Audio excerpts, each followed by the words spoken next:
एक समय नैमिषारण्य तीर्थ में सौनकादि 88,000 ऋषियों ने श्री सूत जी से पूछा, हे प्रभु, इस कलयुग में वेद विद्या रहित मनुष्यों को प्रभु भक्ति किस प्रकार मिलेगी? उनका उद्धार कैसे होगा? इसलिए हे मुनि श्रेष्ठ, कोई ऐसा तप कहिए जिससे थोड़े समय में पुण्य प्राप्त हो जाए, मनवांछित फल मिले। यह कथा सुनने की हमारी इच्छा है। सर्वशास्त्र ज्ञाता श्री सूत जी बोले, हे वैष्णवों में पूज्य, आप सबने सभी प्राणियों के हित की बात पूछी। अब मैं उस श्रेष्ठ व्रत को आप लोगों से कहूँगा जिस व्रत को नारद जी ने लक्ष्मी नारायण से पूछा था और लक्ष्मीपति ने मुनि श्रेष्ठ नारद जी से कहा था। सो ध्यान से सुनो। एक समय योगीराज नारद जी दूसरों के हित की इच्छा से अनेक लोकों में घूमते हुए मृत्यु लोक में आ पहुँचे। वहाँ अनेक योनियों में जन्मे हुए प्राय सभी मनुष्यों को अपने कर्मों द्वारा अनेक दुखों से पीड़ित देखकर सोचने लगे कि इस यत्न के करने से निश्चय ही प्राणियों के दुखों का नाश हो सकेगा। ऐसा मन में सोचकर विष्णु लोक को चले गए। वहाँ श्वेत वर्ण 4 भुजाओं वाले देवों के ईश नारायण को देखकर, जिनके हाथों में शंख चक्र गदा पद्म थे, वे बरमाला पहने हुए थे, उनकी स्तुति करने लगे। हे भगवान, आप अत्यंत शक्ति से संपन्न हैं। मन और वाणी भी आपको नहीं पा सकती। आपका आदि मध्य अंत नहीं। निर्गुण स्वरूप सृष्टि के आदि भूत और भक्तों के दुखों को नष्ट करने वाले हैं। आपको मेरा नमस्कार है। नारद जी से इस प्रकार की स्तुति सुनकर विष्णु भगवान बोले, हे मुनि श्रेष्ठ, आपके मन में क्या है? आपका किस काम के लिए आगमन हुआ है? निसंकोच कहिए। तब नारद मुनि बोले, मृत्यु लोक में सब मनुष्य जो अनेक योनियों में पैदा हुए हैं, अपने अपने कर्मों के द्वारा अनेक प्रकार के दुखों से दुखी हो रहे हैं। हे नाथ, मुझ पर दया रखते हो तो बताइए, उन मनुष्यों की सब दुख थोड़े से ही प्रयत्न से कैसे दूर हो सकते हैं? हे नारद, मनुष्यों की भलाई के लिए तुमने बहुत अच्छी बात पूछी। जिस काम के करने से मनुष्य मोह से छूट जाता है, वह मैं कहता हूँ। सुनो, बहुत पुण्य को देने वाला स्वर्ग और मृत्यु लोक में दोनों में दुर्लभ एक उत्तम व्रत है। आज मैं प्रेम वश होकर तुमसे कहता हूँ, सत्यनारायण का यह व्रत अच्छी तरह विधि पूर्वक करने से मनुष्य आयु पर्यंत सुख भोग कर मरने पर मोक्ष को प्राप्त करता है। श्री भगवान के वचन सुनकर नारद मुनि बोले, उस व्रत का क्या फल है? क्या विधान है? किसने यह व्रत किया? किस दिन यह व्रत करना चाहिए? विस्तार से कहिए। भगवान श्री विष्णु बोले, दुख शोक आदि को दूर करने वाला, धन धान्य को बढ़ाने वाला, सौभाग्य और संतान को देने वाला, यह व्रत सब स्थानों पर विजय करने वाला है। भक्ति और श्रद्धा के साथ किसी भी दिन मनुष्य श्री सत्यनारायण भगवान की शाम के समय ब्राह्मणों और बंधुओं के साथ धर्मपरायण होकर पूजा करे। भक्ति भाव से नैवेद्य, केले का फल, घी, दूध और गेहूं का चूर्ण सवाया ले। गेहूं के अभाव में साठी का चूर्ण, शक्कर और गुड़ ले। सब भक्षण योग्य पदार्थ जमा कर भगवान के अर्पण कर दे। बंधुओं सहित ब्राह्मणों को भोजन कराए। इसके बाद स्वयं भोजन करे। नृत्य गीत आदि का आचरण करते हुए सत्यनारायण भगवान का स्मरण करते हुए समय व्यतीत करे। इस तरह व्रत करने पर मनुष्यों की सभी इच्छाएं पूरी होती हैं। विशेषकर कलिकाल में भूमि पर यही मोक्ष का उपाय है। इसके प्रसंग में सूत जी बोले, हे ऋषियों, जिसने पहले समय में इस व्रत को किया है, उसका इतिहास कहता हूँ। ध्यान से सुनो। सुंदर काशीपुरी नगरी में एक अत्यंत निर्धन ब्राह्मण रहता था। वे भूख और प्यास से बेचैन हुआ था। नित्य पृथ्वी पर घूमता था। ब्राह्मणों से प्रेम करने वाले भगवान ने ब्राह्मण को दुखी देखकर बूढ़े ब्राह्मण का रूप धारण कर उसके पास आदर के साथ पूछा, हे विप्र, नित्य दुखी हुआ पृथ्वी पर क्यों घूमते हो? हे श्रेष्ठ ब्राह्मण, ये सब मुझसे कहो, मैं सुनना चाहता हूँ। ब्राह्मण बोला, मैं निर्धन ब्राह्मण हूँ, भिक्षा के लिए पृथ्वी पर फिरता हूँ। हे भगवान, यदि आप इसका उपाय जानते हो तो कृपया करके कहो। वृद्ध ब्राह्मण बोला, सत्यनारायण भगवान मनोवांछित फल देने वाले हैं, इसलिए हे ब्राह्मण, तू उनका पूजन कर। जिसके करने से मनुष्य सब दुखों से मुक्त हो जाता है। ब्राह्मण को व्रत का सारा विधान बतलाकर बूढ़े ब्राह्मण का रूप धारण करने वाले सत्यनारायण भगवान अंतर ध्यान हो गए। जिस व्रत को वृद्ध ब्राह्मण ने बताया, मैं उसको करूंगा, ये निश्चय करने पर उसे रात में नींद भी नहीं आई। वह सवेरे उठकर सत्यनारायण के व्रत का निश्चय करके भिक्षा के लिए चला गया। उस दिन उसको भिक्षा में बहुत धन मिला, जिससे बंधु बांधवों के साथ उसने सत्यनारायण भगवान का व्रत किया। इसके करने से वह ब्राह्मण सब दुखों से छूटकर अनेक प्रकार की संपत्तियों से युक्त हो गया। उस समय से वह ब्राह्मण हर मास व्रत करने लगा। इस तरह सत्यनारायण भगवान के व्रत को जो करेगा, वह पापों से छूटकर मोक्ष को प्राप्त होगा। आगे जो पृथ्वी पर सत्यनारायण का व्रत करेगा, वह मनुष्य सब दुखों से छूट जाएगा। सूत जी ऋषियों से बोले, इस तरह नारद जी ने नारायण का कहा हुआ यह व्रत मैंने तुमसे कहा। हे विप्रो, अब मैं और क्या कहूँ? तब ऋषि बोले, हे मुनीश्वर, संसार में इस ब्राह्मण से सुनकर किस किसने इस व्रत को किया, ये हम सब सुनना चाहते हैं। इसके लिए हमारे मन में बहुत श्रद्धा है। सूत जी बोले, हे मुनियों, जिसने इस व्रत को किया है वह सब सुनो। एक समय एक ब्राह्मण धन और ऐश्वर्य के अनुसार बंधु बांधवों के साथ व्रत करने को तैयार हुआ। उसी समय एक लकड़ी बेचने वाला बूढ़ा आदमी आया। बाहर लकड़ियों को रखकर ब्राह्मण के मकान में गया। प्यास से दुखी लकड़हारा उसको व्रत करते देखकर ब्राह्मण को नमस्कार करके कहने लगा, आप यह क्या कर रहे हैं? इसके करने से क्या फल मिलता है? कृपया करके मुझसे कहिए। ब्राह्मण ने कहा, सब मनोकामनाओं को पूरा करने वाला ये सत्यनारायण भगवान का व्रत है। इसकी ही कृपा से मेरे यहाँ धन धान्य आदि की वृद्धि हुई है। ब्राह्मण से इस व्रत के बारे में जानकर लकड़हारा बहुत प्रसन्न हुआ। चरणामृत लेकर प्रसाद खाने के बाद अपने घर को गया। लकड़हारे ने अपने मन में इस प्रकार का संकल्प किया कि आज गांव में लकड़ी बेचने से जो धन मिलेगा, उसी से सत्यनारायण भगवान का उत्तम व्रत करूंगा। यह मन में विचार करके वे बूढ़ा आदमी लकड़ियां अपने सिर पर रखकर जिस नगर में धनवान लोग रहते थे, ऐसे सुंदर नगर में गया। उस दिन वहां उसे लकड़ियों का दाम पहले दिनों से चौगुना मिला। तब वह बूढ़ा लकड़हारा दाम लेकर और अति प्रसन्न होकर पक्के केले की फली, शक्कर, घी, दूध, दही, गेहूं का चूर्ण इत्यादि सत्यनारायण भगवान की कुल सामग्रियों को लेकर घर आ गया। फिर उसने अपने भाइयों को बुलाकर विधि के साथ भगवान का पूजन और व्रत किया। उस व्रत के प्रभाव से वह बूढ़ा लकड़हारा धन, पुत्र आदि से युक्त हुआ और संसार के समस्त सुखों को भोगकर वैकुंठ को चला गया। श्री सूत जी बोले, हे श्रेष्ठ मुनियों, अब आगे की कथा कहता हूँ, सुनो। पहले समय में उल्का मुख नाम का एक बुद्धिमानी राजा था। वह सत्य वक्ता और जितेंद्रिय था। प्रतिदिन देव स्थानों पर जाता, गरीबों को धन देकर उनकी कष्ट दूर करता। उनकी पत्नी कमल के समान मुख वाली सती साध्वी थी। भद्रशिला नदी के तट पर उन दोनों ने सत्यनारायण भगवान का व्रत किया। उस समय वहाँ एक साधु वैश्य आया। उसके पास व्यापार के लिए बहुत सा धन था। वह नाव को किनारे पर ठहराकर राजा के पास आ गया। राजा को व्रत करते हुए देखकर विनय के साथ पूछने लगा।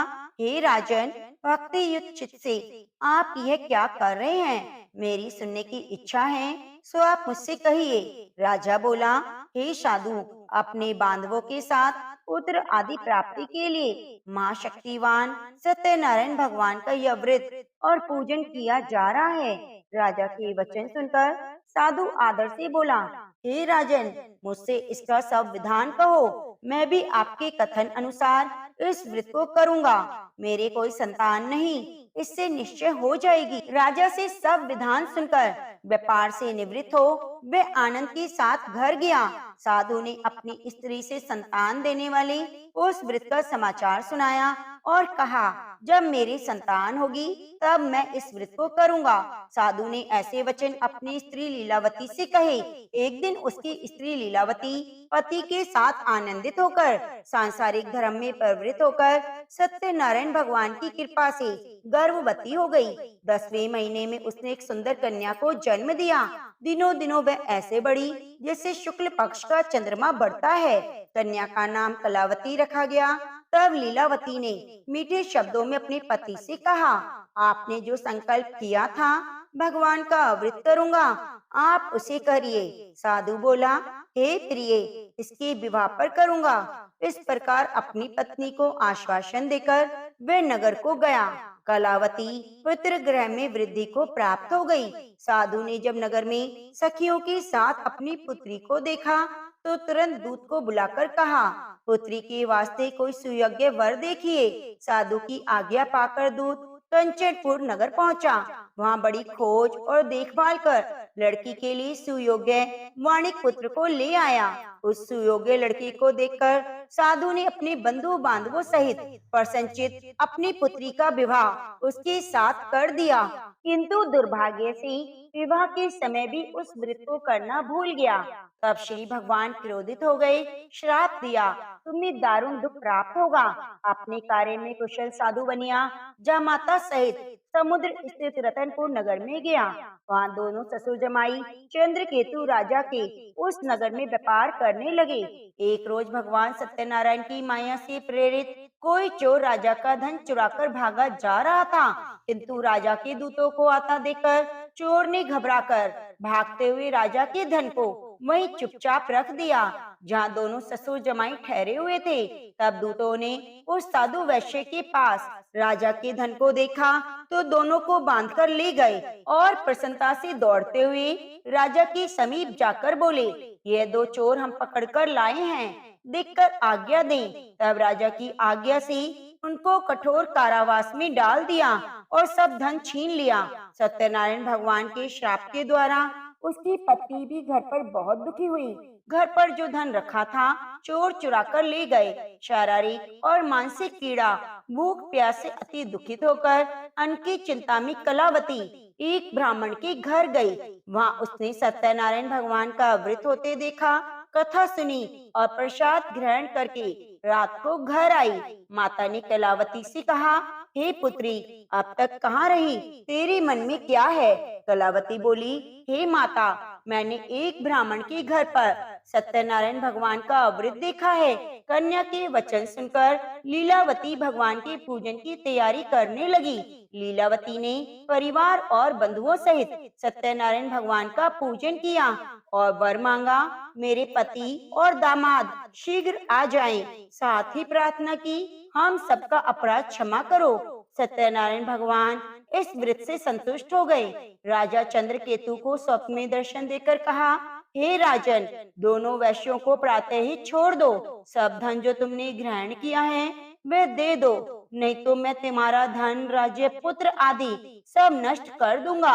राजा से ऐसे वचन कहकर भगवान अंतर ध्यान हो गए। प्रातः काल राजा चंद्रकेतु ने सभा में अपना स्वप्न सुनाया। फिर दोनों वणिक पुत्रों को कैसे मुक्त कर सभा में बुलाया। दोनों ने आते ही राजा को नमस्कार किया। राजा मीठे वचनों में बोले, हे महानुभावों, भाभी वश ऐसा कठिन दुख मिला है, अब कोई भय नहीं। ऐसा कहकर राजा ने उनको नए नए वस्त्र आभूषण पहनाए। जितना धन लिया था दुगना धन देकर आदर सहित विदा किया। दोनों वैश्य अपने घर को चले गए। सूत जी बोले, वैश्य ने मंगलाचार करके यात्रा आरंभ की, अपने नगर को चला। उनके थोड़ी दूर पहुंचने पर दंडी वैश्यधारी सत्यनारायण भगवान ने उनसे पूछा, हे साधु, तेरी नाव में क्या है? अभिमानी वणिक हंसता हुआ बोला, हे दंडी, आप क्यों पूछते हैं?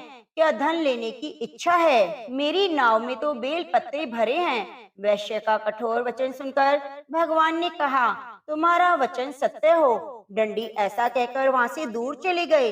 कुछ दूर जाकर समुद्र के किनारे बैठ गए। डंडी के जाने पर वैश्य ने नित्य क्रिया करने के बाद नाव को ऊंची उठी देखकर अचंभा किया। नाव में बेल पत्ते आदि देखकर मूर्छित होकर जमीन पर गिर पड़ा। फिर मूर्छा खुलने पर अत्यंत शोक प्रकट करने लगा।